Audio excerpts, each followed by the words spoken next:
సాగరాలు దాటి సినిమాతో తెలుగు ప్రేక్షకులకు దగ్గరైన కన్నడ బ్యూటీ రుక్మిణి వసంత్ కు వరుస అవకాశాలు క్యూ కడుతున్నాయి.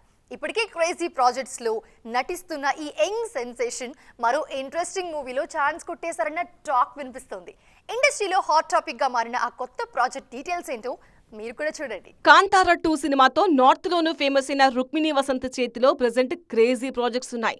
యష్ హీరోగా తెరకెక్కుతున్న టాక్సిక్, యంగ్ టైగర్ ఎన్టీఆర్ నటిస్తున్న డ్రాగన్ లాంటి భారీ సినిమాల్లో ఈ కన్నడ బ్యూటీ నటిస్తున్నారు. ఈ పాన్ ఇండియా లైనప్ తో పాటు తెలుగులో మరో క్రేజీ కాంబోకు రుక్మిణి గ్రీన్ సిగ్నల్ ఇచ్చారన్న టాక్ వినిపిస్తోంది. Natural star Nani home banner wall poster సినిమాపై రాబోతున్న కొత్త సినిమాలో రుక్మిణి వసంత్ను హీరోయిన్ గా తీసుకునే ఆలోచనలో ఉంది మూవీ టీం. దండోరా ఫేమ్ మురళీకాంత్ ఈ సినిమాకు దర్శకత్వం వహిస్తున్నారు. లేడీ ఓరియంటెడ్ సబ్జెక్ట్ కావడంతో ఈ సినిమాకు హీరోయిన్ గా రుక్మిణి పర్ఫెక్ట్ చాయిస్ అని ఫీల్ అవుతున్నారు మేకర్స్.